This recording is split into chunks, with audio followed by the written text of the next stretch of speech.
पिछली वीडियो में हमने औरंगजेब के बारे में पढ़ा था कि उसकी राजपूत नीति कैसी थी, कैसे राजपूतों से उसका संघर्ष चला, किस किस प्रकार से उसने विद्रोह को दबाया, कैसा उसका प्रारंभिक जीवन था, क्या क्या विद्रोह उसके जीवन में हुए। आज हम मुख्य रूप से औरंगजेब के दक्षिण अभियान और मराठों के साथ जो उसके संबंध रहे उस संबंध में पढ़ने वाले हैं। आज पाठ संख्या 4 की वीडियो संख्या 4 हम पढ़ेंगे। औरंगजेब की दक्षिण विजय। बीदर, बरार और आपका जो क्षेत्र था अहमदनगर का, वो तो शाहजहां के काल में ही जो है पूरी तरह से इनके अधीनता में आ चुके थे, इनके साम्राज्य में सम्मिलित हो चुके थे। अब बचते थे गोलकुंडा और बीजापुर। गोलकुंडा और बीजापुर जो स्टेट थे वहां पर शाहजहां के समय अप्रत्यक्ष शासन चलता था। शाहजहां ने वहां अप्रत्यक्ष शासन जो है चला रखा था। वो कर देते थे और उपहार देते थे, लेकिन औरंगजेब इस बात से खुश नहीं था। वो पूरी तरह से जो है प्रत्यक्ष शासन चाहता था, उनको अपने साम्राज्य का हिस्सा बनाना चाहता था, मिलाना चाहता था। इसके कारण से प्रत्यक्ष शासन में लाने के प्रयास में उसने जो कार्य किए, जो रणनीति अपनाई, उसके बारे में हम विस्तार से पढ़ेंगे। बीजापुर से संघर्ष। बीजापुर से जो संघर्ष उनका चला, इस अभियान में 1665 को जयसिंह को भेजा गया। जो ये अभियान चला, राजा जयसिंह जो थे राजपूतों के, उनको भेजा गया सफल अभियान चलाने के, लेकिन वो ज़्यादा सफल नहीं रहे, कुल मिलाकर असफल हो गए। तो इस सारे में गुरिल्ला युद्ध पद्धति जो अपनाई दक्षिण के लोगों ने, उसमें भारी हानि मुगल सेना को हुई। 1672 में जब इनकी मृत्यु हो गई यहाँ के शासक की, तो उसका जो अल्पायु बेटा था, पुत्र था सिकंदर शाह, वो गद्दी पर बैठा, उसको शासन मिला।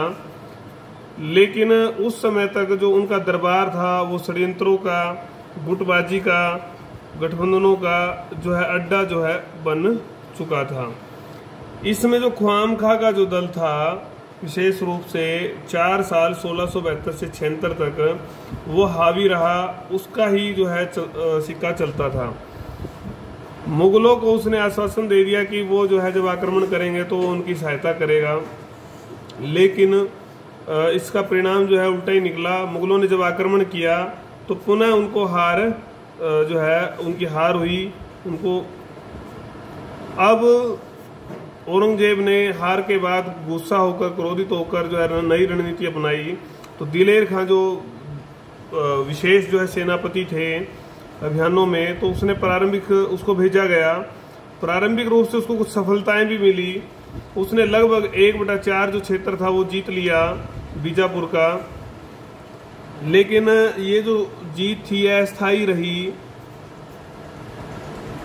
उसके बाद जब औरंगजेब ने ये देखा कि इस क्षेत्र को जीतना जो है कठिन है, तो वो स्वयं जो है मैदान में आया, स्वयं नेतृत्व किया। स्वयं नेतृत्व करने का जो लाभ था कि जो सेना थी, जो जवान थे, सैनिक थे, उनमें जो है एक नई आत्मविश्वास का संचार हो गया और 1685 में आर पार की लड़ाई के लिए बोला गया। नेतृत्व हालांकि शहजादा जो आजम थे उनको सौंप दिया गया। खुद भी जो है मैदान में जो है डटे हुए थे औरंगजेब। औरंगजेब ने बीजापुर का जो है घेरा डाल दिया। घेरा डालने के बाद उसको ये लग रहा था कि उसका पूरा ध्यान था, सचेत था कि कहीं जो है मराठों के साथ बीजापुर, मराठों और गोलकुंडा के साथ गठबंधन ना कर ले, सहयोग जो है ना इनको ना मिले। तो इसलिए जब उसको ये लगा कि ये सहयोग देंगे मराठा और गोलकुंडा, तो उनकी सहायता को उसने पहले ही काट दिया। पहले ही उनकी सहायता को काट दिया और चारों तरफ से बीजापुर को जो है घेर लिया। घेरने के बाद जो है बीजापुर की जो सेना थी वो काफ़ी घबरा गई और आखिर में विशेष जो मुगलों की जो सेना थी उसमें संचार था, और वो जो है विरोधी जो सेना थी वो औरंगजेब के कान से डरी हुई थी। और उन्होंने देखा कि घेरा जो है चारों तरफ से पड़ चुका है, रसद जो है कट गई है, कोई नई जो है सहायता आने वाली नहीं। तो अंततः उनको 1686 में आत्मसमर्पण जो है उन्होंने कर दिया और औरंगजेब की अधीनता मान ली। ये बीजापुर का चैप्टर यहाँ पर आकर समाप्त होता है। अब गोलकुंडा की हम बात करें तो गोलकुंडा भी दक्षिण का एक बड़ा राज्य था। इसने भी अपनी जो है कभी हार नहीं मानी। 1685 में जो है औरंगजेब दक्षिण को पूरी तरह से हथियाना चाहता था। अपनी स्थिति को और मजबूत करने के लिए उसने अपने सेनापति को भेजा।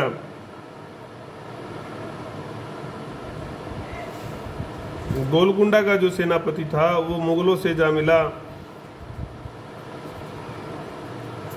शासक ने घबराकर जो अपने आप को बंद कर लिया किले में बंद करने के बाद जो है औरंगजेब के सेनापति ने, मुगल सेना ने हैदराबाद के आसपास का सारा क्षेत्र जीत लिया और जो है घेरा डाल दिया। आखिर में शासक को जो है संधि के लिए मजबूर होना पड़ा। शासक ने युद्ध हर्जाना, वार्षिक कर, मालखेड़ का जो क्षेत्र था, ये सब जो है और विजित प्रदेश जो थे, जितने भी औरंगजेब ने प्रदेश जो है इलाके वहाँ के जीत लिए थे, उन पर जो है औरंगजेब का अधिकार मान लिया। ये सब चला, लेकिन ये संधि जो है स्थायी नहीं रही। तो कुछ ही समय बाद इनके मतभेद हो गए। तो उस मतभेद के कारण से 1687 में फिर आक्रमण हुआ दूसरी बार, और 8 महीने का घेरा अब भी चलता रहा। मुगल सेना इस बार प्रवेश नहीं कर पाई। आखिर में रिश्वत देकर अफगानों को बहुत बड़ी रिश्वत दी गई। अफगान तो उन लोगों ने गेट जो है वहाँ का खोल दिया गया और शासक को बंदी बना लिया गया और वहाँ के शासक को दौलताबाद के किले में भेज दिया गया और कुछ बाद में उसको कुछ पेंशन भी दे दी गई थी। यहाँ पर आकर ये गोलकुंडा का इस प्रकार से अंत या अधीनता जो है स्थापित हो जाती है। अब हम बात करेंगे मराठे और औरंगजेब के संबंध कैसे रहे।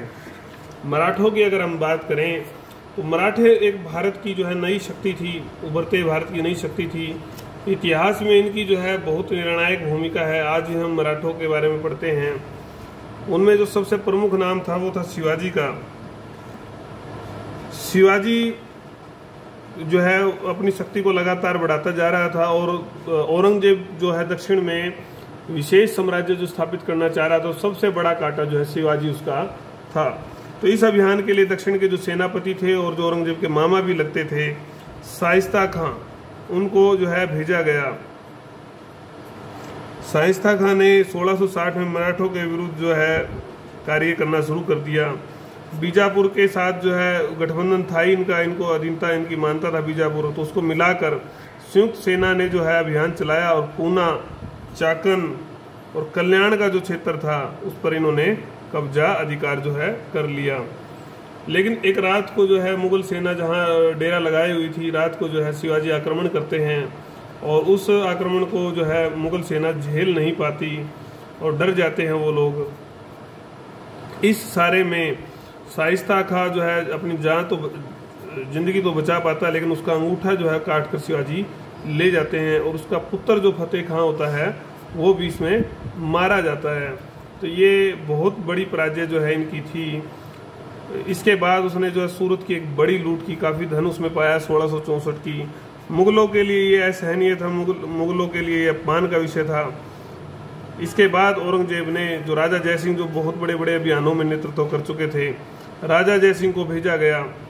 राजा जयसिंह ने चारों ओर से जो है शिवाजी का जो इलाका था, जो किले थे, उनको घेर लिया। तो जब शिवाजी को लगा कि अब तो राजधानी जो रायगढ़ थी, कई जगह राजगढ़ भी लिखा मिलेगा, तो ये भी खतरे में आ गई है, तो उसने आखिर में घेरा लंबा चलता रहा। शिवाजी को लगा कि अब तो जो है रसद भी कट गई है, किले भी सारे हथिया लिए जाएंगे, तो क्यों न संधि कर ली जाए। उसने जयसिंह के पास संधि का प्रस्ताव जो है भेजा। जयसिंह ने उसको स्वीकार कर लिया और आखिर में जून 1665 को जो है पुरंदर की जो है संधि हो जाती है इनके बीच में, जिसके अंतर्गत शिवाजी अपने 35 में से 23 किले देना जो है स्वीकार करते हैं और दरबार में भी जाने के लिए जो है स्वीकृति भर देते हैं मुगलों के दरबार में। और दरबार जब वो जाते हैं तो ये संधि वहाँ दरबार में कुछ घटनाएं घटती है, जिसके कारण से पूरी तरह से क्रियान्वित नहीं हो पाती, अपना पूरा रूप नहीं ले पाती। इसका मुख्य कारण क्या था? शिवाजी जो है बहुत बड़े जो सेना नायक थे, बहुत बड़े जो है अपना एक क्षेत्र रखते थे, अधिकार रखते थे, उनका वहाँ पर सम्मान होना चाहिए था, लेकिन वहाँ पर निरादर होता है। शिवाजी को जो है इससे गुस्सा आता है और आखिर में उनको जो है नज़रबंद या बंदी जो है एक प्रकार से बना लिया जाता है। वहाँ पर वो बड़ी चालाकी से जो है शिवाजी और उनके जो बेटा जो संभाजी हैं वो एक टोकरे में, फलों के टोकरे में बैठकर जो है वहाँ से भाग निकलते हैं, बच निकलते हैं। 1670 में जो है फिर विद्रोही हो जाते हैं और वो पुनः एक जो है बड़ी जो है सूरत की लूट फिर करते हैं। इस सारे से जो है मुगल सेना जो है परेशान हो जाती है, लेकिन शिवाजी जो है यहीं रुकने वाले नहीं थे। उन्होंने अपने किले जो है पुनः प्राप्त करने शुरू कर दिए थे और पड़ोसी राज्यों से जो सुरक्षा का जो कर पहले वसूलते थे, जिसका नाम था चौथ, 1/4 जो राजस्व लेते थे वो भी वो वसूलना शुरू कर देते हैं। और आखिर में 1674 में वो रायगढ़ में अपना राज्याभिषेक कराते हैं, छत्रपति महाराज हो जाते हैं, हिंदू सम्राट हो जाते हैं, ऐसा जो है इनको कहा जाता है। तो ये शिवाजी का जो है एक अभियान था। शिवाजी ने जो है मुगलों से कैसे कैसे लोहा जो लिया और अपना कार्य जो है आगे बढ़ाया। इस कड़ी में फिर शिवाजी की जब मृत्यु 1680 में हो जाती है, उसके बाद उनके जो बेटे होते हैं संभाजी, वो गद्दी पर बैठते हैं। हालांकि उनके अंदर शिवाजी जैसे गुण नहीं होते। स्वयं औरंगजेब जो है सचेत था, उसने खुद जो है नेतृत्व किया। वो सचेत था कि कहीं जो है इस गठबंधन जो है ये और शक्तियां जो वहाँ बीजापुर था, गोलकुंडा था, ये सब जो है गठबंधन ना कर लें, तो इसके लिए वो पूरा सचेत था। इसलिए उसने अपना ध्यान जो है 1687 में मराठों की ओर लगा दिया कि पहले इनको हराया जाएगा, क्योंकि ये बड़ी शक्ति है। तो इसके लिए उसने भिन्न भिन्न जो है रणनीतियाँ अपनाई, भिन्न भिन्न जो है तरीके अपनाए और जो है मराठों को जो है कमज़ोर किया। इस सारे से कमज़ोर हो गए, लेकिन मराठों के साहस में कमी नहीं आई थी और वो जो है पूरी हिम्मत से लड़ना चाह रहे थे। लेकिन औरंगजेब भी रुकने वाला नहीं था। उसने अधिक मेहनत से, अधिक धन लगाकर, सैनिक शक्ति लगाकर, सब कुछ अपना लगाकर जो है धीरे धीरे जो है जो सैनिक अभियान उसने भेजे वो कब्जा करते रहे।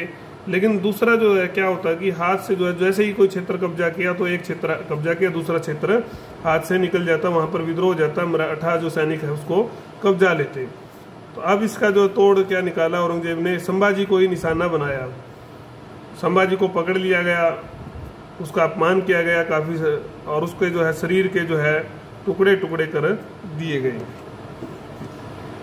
ये पूरा एक निर्दयता का जो काम जो है औरंगजेब ने किया, शासक को सम्मान न देकर।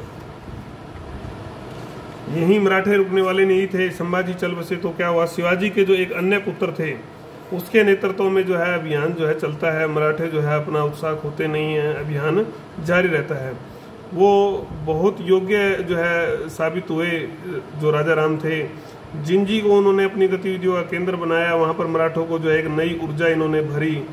और राजगढ़, सतारा जो अपने इनके किले थे उन पर भी इन्होंने कब्जा जो है अधिकार जो है दोबारा कर लिया। गुरिल्ला युद्ध पद्धति अपनाकर इन्होंने औरंगजेब की नाक में दम कर रखा था। तो कुल मिलाकर इन्होंने जो है 1700 तक, जब तक इनकी मृत्यु नहीं हो गई, मराठों को पुनः जो है शक्तिशाली बना दिया था। ये इन्होंने एक बड़ा काम किया। लेकिन उसके बाद जो है जब इनकी मृत्यु हो गई तो ताराबाई ने जो है संघर्ष जारी रखा। एक महिला ने, मराठा महिला ने नेतृत्व जो है मराठा को दिया और औरंगजेब के विरुद्ध लड़ाई जो है जारी रही।